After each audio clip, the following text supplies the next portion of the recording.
Dowell, I think I asked the same last week, but now with a few days to go before the opener, how good do you feel about this offense and the guys' knowledge of it? 100%, 90%? There's some things you're just going to have to learn during the game. Well, first of all, I'm super impressed with that shirt. I like what you're repping there. We feel good. Had a very average day yesterday, to be honest, in practice. Today was a lot better, which that can happen when you're putting in stuff for the first time. You're going through a week for the first time. You're going against a service team, a scout team for the first time, still mixing in reps of good on good. So part of the process of going, obviously I felt better about today, and then we'll clean some stuff up today and move till tomorrow and put in some of the red area stuff. And I think we're on track where we need to be.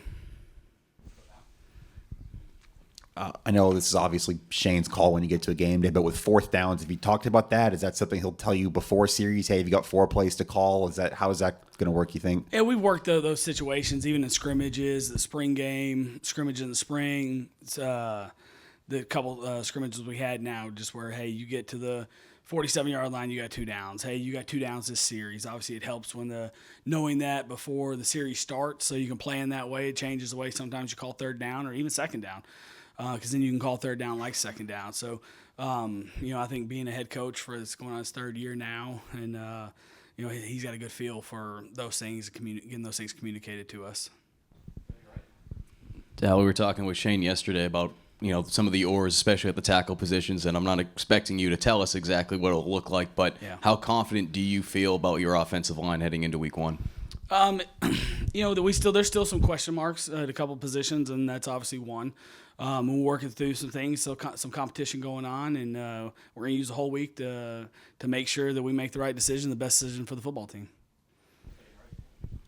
With the new clock rules, I know you've obviously not called a game with any college football clock rules, but what have y'all done in practice to kind of get ready for the changes that way? And I know maybe they all don't apply to you since you're just play caller, but how have you guys tried to attack that and prepare for that stuff? How we do everything, and just the scrimmages, making as many situations where there's a shot clock, there's a game clock, so we're going through the situations, not just this. This would be we've done this multiple times through scrimmages. Making sure we're on the clock, make sure the quarterbacks understand, make sure as a coaching staff that we're on the same page. So we've done those things.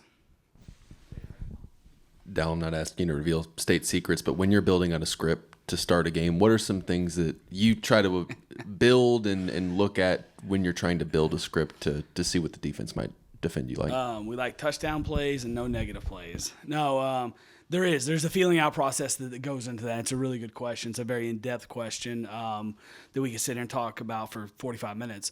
But you need to figure out how they're going to play different formations. You need to figure out how they're going to play different personnel groupings. We know about them the same that they know about us. Like, there's some stuff from last year. There's stuff their defense coordinator has a resume. I have a resume. There's tape. So you watch that stuff and you figure out, hey, you better be ready to adjust, and you can't wait to halftime to adjust, and you better be ready in the second and third series to adjust. So there are definitely things that you put on the field to see, hey, how are they going to play this? How are they playing this? Like, what are they going to do this for versus this formation? What are they doing versus this personnel grouping? And you build openers that way, so it reveals some stuff to you, for sure. In terms of the actual play calling, are there any big differences between calling plays in the NFL versus calling them in college? And how do you kind of prep for, doing that in a live game scenario this weekend? The biggest thing, and it is a big deal, the coach to quarterback system in the NFL. To be able to be in the quarterback's headset and telling them stuff up until 15 seconds before they cut it off is a massive advantage in the NFL. I mean, literally, you can get on the ball and you're giving them information up until 15 seconds. So, and you can communicate more tips and reminders. Hey, be heads up for this. Hey, here's if you get 0, check to this. Like, hey, and you can check plays and audible plays a lot easier that way. So now when you go to college football, it's like, hey, and which has been done. I'm not obviously the first one to do that, but is how do you build a headset system? How do you build a communication system with your quarterbacks? So you have a ability to, where you're not just calling out a play. You're not just calling out, hey, here's trips right 19 Wanda Cannon with 18 support. And you're like, you can't do that. Like, I can sit there and say in Jay Cutler's helmet, like, hey, you got trips right 19 Wanda Cannon with 18 support. And it's like, that's easy. But now in college football, you got to think about it. Everything is a signal. So then it's like a signal. So then it's like, hey, can you even do this? Will the game allow you to do that? So there are definitely complications or some drawbacks, to be completely honest. Like, it'd be awesome to be able to talk to the quarterback in his helmet, but you have signals. Then you got to worry about signal stealing and protecting signals and dummy signalers and all these things that go on with it. So it's just there's a game within the game that's different in the pro football. When I first got in, there were teams that did signal steal, but they stole it from the sideline because the defense used to not have a coach or quarterback. The offense would be sitting there talking. You watch the Indianapolis Colts and Peyton Manning, and they're on the ball, and Peyton's got to play in a formation, and the defensive coach isn't signaling, and he's like, hey, over 2. And it's like, hey, it's over cover 2. Change the play. And so obviously the signal aspect of it in college football is a big deal. And so how do you practice that? Well, it's the scrimmages every day at practice. We're on headsets. We're signaling, and doing those different things so that our guys. It's also there's difference for a player in the huddle hearing a call versus being on the ball like a 2-minute situation and seeing a signal and understanding that as well.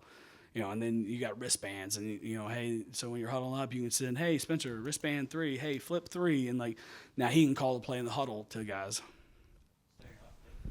Dowell, when you have special teams, like Pete has a lot of trick plays and production in the past, do you work with him to talk about, 3rd and 4th down calls? Is it solely yours? I mean, does it influence your play calling at all to know that you kind of have that in your back pocket, so to speak?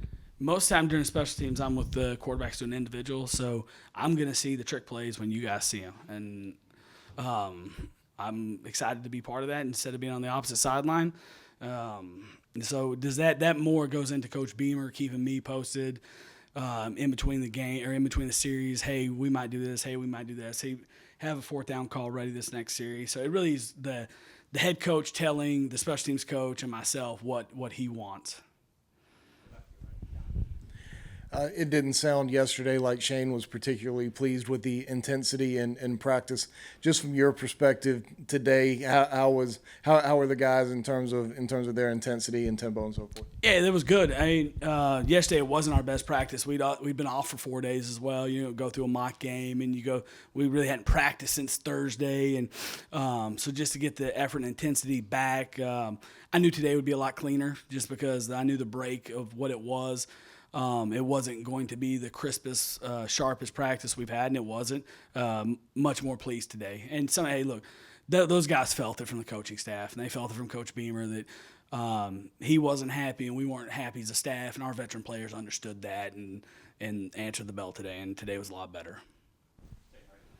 Dal, I know you could probably say it's still the honeymoon phase right now, and you'll evaluate yourself after the first game. But as you've mentioned before, making that adjustment from the NFL to college with the hash marks, how would you say things have gone in terms of what you were hoping for this preseason as you head into the first game? Yeah, I think coaching the SEC and coaching the NFL, as long as I did, there is no honeymoon phase. Like, that doesn't exist. And you guys help with that process, and Twitter and Instagram and Facebook and all the other message boards, all that fun stuff. But I played college football. I was an assistant for 2 years at Arkansas. I feel good about where that's at. Like, it is a process of, there's a couple things like, hey, you're trying to feel out like, hey, do you like this into the boundary? Is it a better play to the field? When you're studying defenses, there are field boundary defenses. There are formation of the boundary defenses. But the 2 years of being an assistant in college football has definitely been beneficial for me that way. Dal, you talked last week about feeling comfortable about what you had at running back and knowing what you had as you go into game week. What's the confidence level in that group and just this run game as a whole? Yeah, it's more excitement to figure that out when we put the ball down. I mean, you really don't know. In the NFL, we got preseason games, and we'd scrimmage another team. So you always kind of knew, hey, this is what we are. The one difficulty I do have is sometimes, like, only being at one spot, like – when I got to Arkansas, I thought we stunk. Like, it just came from the NFL. I was like, man, we're gonna be bad. We won 9 games, and so there's a talent. It's the NFL, the college football.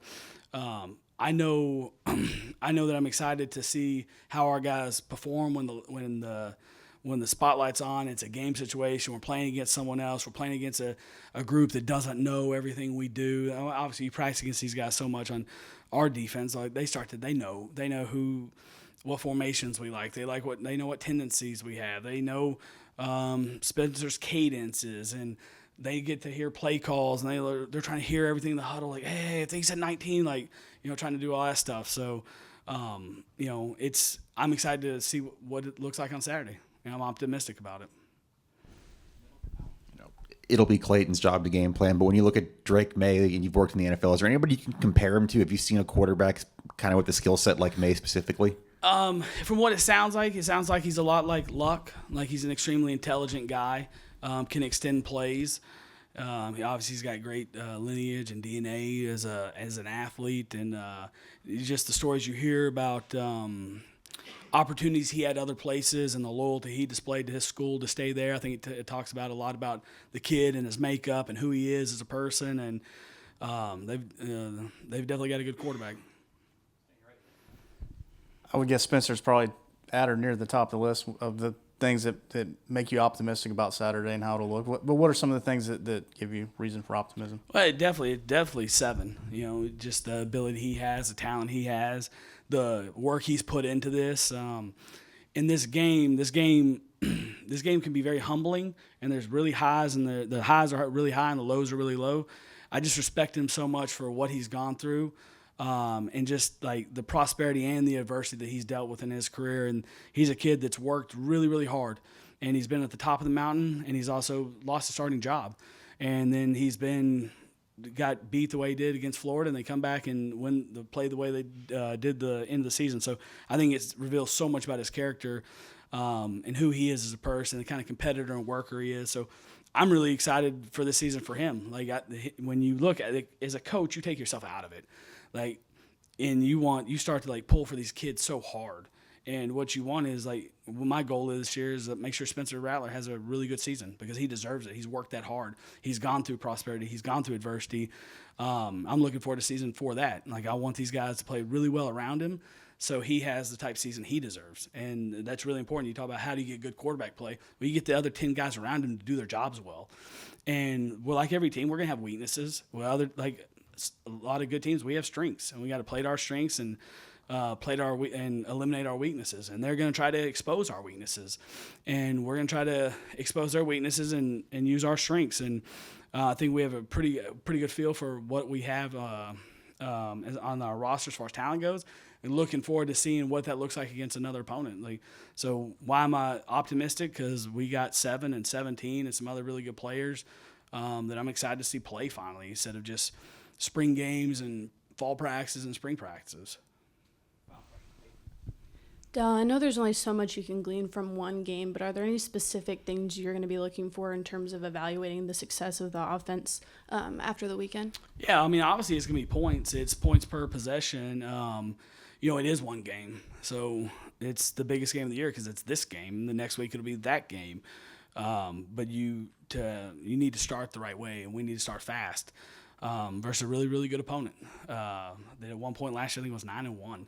And so for us, we'll evaluate it like we do practice. Like, everything gets evaluated. We'll go through it. Whether we win, we're going to have another game. Whether we lose, we're going to have then we're going to get ready the next week. And it's dealing with the prosperity and adversity. I'm excited about our team. I know our team's confident, and I know that they believe in what we do. I know they believe in the head coach and the culture that we have here. And part of this process is you need to have confidence built through demonstrated ability. So those guys going and playing well and going on the road and doing it in an awesome environment will be just it's like a non-conference. It's a non-division game in the NFL. Like, it's really, really important. But there's going to be a lot of games throughout the season. Every game's important in this conference. Every game's really, really hard. So it's one game. It's a really, really important one because it's the first one, and we need to be ready to play. Coach, appreciate it. Thank you, guys.